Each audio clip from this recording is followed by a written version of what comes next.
Hello प्यारे बच्चों, कैसे हो यार आप सभी लोग। आज हम देखने वाले एक्सरसाइज 1.4 और क्लास 11th में हम सेट्स वाला चैप्टर हम पढ़ रहे हैं और हम इसके अंदर क्वेश्चन 1 से 4 तक पढ़ने वाले हैं। तो चलो देखते हैं क्वेश्चन नंबर फर्स्ट क्या है। Find the union of each of the following pair of set. बच्चों यूनियन का मतलब आपको मालूम है ना। यूनियन का मतलब है क्या कि जितने भी सेट्स हमारे को दिए हुए हैं उसके सभी एलिमेंट एक सेट के अंदर प्रेजेंट होना चाहिए, वो क्या हो जाता है अपना यूनियन सेट। तो देखो क्या है, x is equals to 1 2 3 and y is equals to क्या है 1 2 3। तो x यूनियन y बनाना है अपने को। x यूनियन y का मतलब जो x यूनियन y है उसमें सारे एलिमेंट्स होने चाहिए। तो पहले क्या करते हैं अपन, सारे के सारे एलिमेंट y के लिख देते हैं। 1 2 3 लिख दिए, ठीक है। अब चेक करो, 1 आ गया सर, 3 भी आ गया सर, 5 नहीं आया तो 5 और लगा दिया। तो ये क्या हो गया, x यूनियन y। अब चेक कर लो, इसके भी एलिमेंट इसमें है और इसके भी एलिमेंट इसमें है। अगला देखो, a is equals to A E I O U and b is equals to A B C. तो चलो a यूनियन b क्या हो जाएगा। अब अपना पहले a को लिख देते हैं पूरा, ए ई आई ओ यू लिख दिया। अब b के अंदर चेक करते हैं, b का a आ गया, b सर b नहीं आया, b लिख दो सर, c भी नहीं आया सर, c भी लिख दो। तो ये क्या हो गया, a यूनियन b, ठीक है। अब थर्ड क्या है, a is equals to x, x colon x is a natural number and multiple of three. Natural number है और मल्टीपल ऑफ थ्री का मतलब क्या हो गया बच्चों, 3 6 9 12 एंड सो ऑन।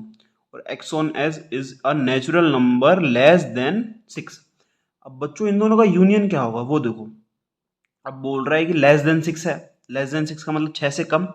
और पता नहीं ये 3 6 9 के बाद कितने भी चलते जा रहे हैं, ठीक है। तो इसका यूनियन क्या होगा, पहले अपन बी लिख देते हैं। 1 2 3 4 5 6, ठीक है। सर हमने 1 2 3 4 5 6 लिख दिया। अब चेक करो, 3 आ गया क्या सर, हाँ 3 आ गया। 6 आ गया क्या, 6 भी आ गया सर, ठीक है। 6 हमने लिखा है, देखो यहाँ पे क्या लिख रखा है, एक बार ये चीज ध्यान रखना। लेस देन 6 का मतलब क्या है, 6 से कम क्या हो गया, 1 2 3 4 5, तो 1 2 3 4 5 लिख दिया। 3 था, 3 आ गया। अब इसके अंदर क्या, ये अनलिमिटेड जा रहा है तो अपन ने क्या लिख दिया, 6 9 12 एंड सो ऑन। तो ये अपना हो गया इसका यूनियन। अब फोर्थ देखो, x colon x is a natural number and x is greater than 1 and smaller equal than 6। तो इसका क्या बनेगा, ग्रेटर का मतलब 2 3 4 5 एंड 6 के बराबर और 6 से छोटा, तो बराबर क्या हो गया 6, ठीक है। और b क्या कह रहा है, x colon x is a natural number and 6 is smaller than x and x is smaller than 10।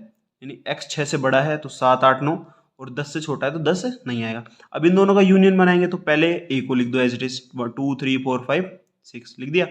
अब देखो 7 है क्या सर, 7 नहीं है, लिख दो। 8 है क्या सर, 8 भी नहीं है, लिख दो। 9 है क्या सर, इधर नहीं है, ठीक है, 9 भी लिख दो, हो गया। अब 5 देखो, फिफ्थ क्या है, a इज इक्वल्स टू 1 2 3 और b इज इक्वल्स टू 5। तो बच्चों मैंने कहा था अगर आपका एक प्रॉपर्टी है अपने पास कि a यूनियन 5 है तो उसका वैल्यू आएगा 5, ठीक है। तो क्या है देखो, a union is equals to 1 2 3 आ गया एज इट इज। और हाँ बच्चों इसी का एक उल्टा है, a इंटरसेक्शन 5 है तो उसका वैल्यू आता है 5। क्यों, क्योंकि 5 एक नल सेट हो गया, तो नल सेट का कॉमन एक सेट के अंदर नहीं आ सकता, इसलिए वो 5 हो जाएगा, ठीक है। तो चलो देखते हैं क्वेश्चन नंबर सेकंड देखते हैं। क्वेश्चन नंबर सेकंड क्या कह रहा है, let a is equals to A B, B is equals to A B C and A is subset of B, ठीक है। What is A union B. बच्चों ऐसे कह रहा है कि भाई ए की वैल्यू दे रखी है और बी की वैल्यू दे रखी है, is A is subset of B. तो सबसेट का मालूम है कि अगर ए के सारे एलिमेंट बी में प्रेजेंट है इसका मतलब वो उसका सबसेट है। तो चेक करो ए बी, और यहाँ पे ए बी की वैल्यू क्या है, ए बी सी, तो ये क्या है, सबसेट है, बिल्कुल है, ठीक है। ए इज क्या है, A element present in B, the A set is subset as element A B is present in A B C, yes. अब क्या बोल रहा है, ए यूनियन बी और फाइंड करो, क्या फाइंड करो, A union B. A union B का मतलब क्या है, चलो बच्चों ए की value as it is put कर देते हैं, ए बी। अब देखो बी के अंदर ए है, ए आ गया सर, बी है, बी आ गया सर, सी सर, सी नहीं आया तो सी और लिख दो। तो क्या आ गया अपना ए बी सी। ये क्या हो गया, ए यूनियन बी का यूनियन हो गया। अब क्वेश्चन नंबर थर्ड देखो, if A and B are two set such that A is subset of B, then what is A union B. अब बच्चों इसके अंदर अपने को वैल्यू नहीं दी हुई लेकिन अपने को एज ए समझाना है। देखो क्या है, the elements are not given as A is subset of B then A union B is equals to B, because if B has all elements of A then it means B is union of A B. अब बच्चों इसका मतलब समझना आप, भाई अपने को दो सेट दिए हुए हैं, ठीक है, दो सेट में से जो सेट ए है वो किसका एलिमेंट है, ये अपने को गिवन है, ठीक है, गिवन क्या है कि A is a subset of B. तो बच्चों अगर ऐसे मान लो एक एग्जांपल लोगे कि आप ए की वैल्यू 1 2 ले लो और बी की वैल्यू 1 2 3 ले लो, क्यों, क्योंकि ए क्या है, सबसेट है, तो 1 2 इज प्रेजेंट इन ये, तो इन दोनों का यूनियन क्या होगा, 1 2 3 होगा। सही बोल रहा हूँ ना। तो यहाँ पे अपन ने जैसे देखो पहला वाला क्वेश्चन क्या था, उसमें ये पूछा था कि सबसेट है क्या और वैल्यू गिवन थी, यहाँ पे बोल रखा है कि सबसेट है और वैल्यू गिवन नहीं है, तो क्या होगा इसका ए यूनियन बी का यूनियन क्या होगा, बी हो जाएगा।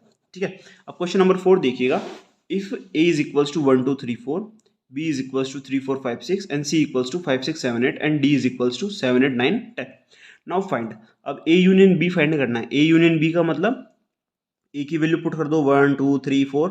अब देखो 3 है क्या सर, है। 4 है क्या सर, है। 5 नहीं है सर, 5 लिख दो। 6 है क्या सर, सर 6 भी नहीं है, लिख दो। a यूनियन c देखो 1 2 3 4 पहले लिख दो, ठीक है। अब c में देखो सर 5, सर 5 भी नहीं है, लिखो। 6 भी नहीं है सर, लिखो। 7 भी नहीं है सर, 8 भी नहीं है, लिख दिया इन सबको। अब बी यूनियन सी देखो, बी यूनियन सी क्या है, 3 4 5 6, तो पहले 3 4 5 6 लिख दो। और फिर सी को देखो 5 सर, हाँ है 5 है। 6 सर 6 भी है। 7 सर 7 नहीं है इधर, सर 7 लिख दो, लिख दिया। 8 सर 8 भी नहीं है, 8 भी लिख दो, ठीक है। अब बी यूनियन डी देखो, पहले बी को एज इट इज लिख दिया, क्या है 3 4 5 6।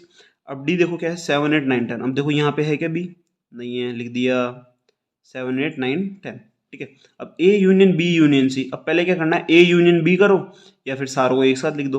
भाई पहले ए की वैल्यू पुट कर दो 1 2 3 4। अब बी को देखो 3 4 है, 5 6 नहीं है, 5 6 लिख दिया। फिर चेक किया किसको, सी को चेक किया, भाई 5 6 है, 7 8 नहीं है, फिर 7 8 भी लिख दिया अपन ने। फिर क्या किया, A union B union D देखो, अब ए की वैल्यू पुट कर दी, फिर चेक किया 3 4 है, हाँ सर है। 5 6 पुट कर दिया। फिर देखो डी को देखा सर 7 8 9 10 तो है ही नहीं यहाँ पे, तो 7 8 9 10 को भी लिख दिया। अब 7 देखो B union C union D, पहले बी को लिख दो, यहाँ पे सारी वैल्यू लिख दी 3 4 5 6।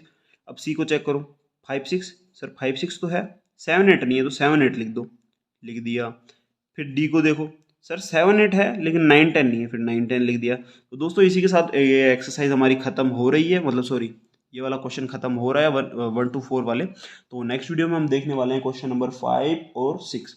तो मिलते हैं फिर नेक्स्ट वीडियो में, तब तक के लिए गुड बाय।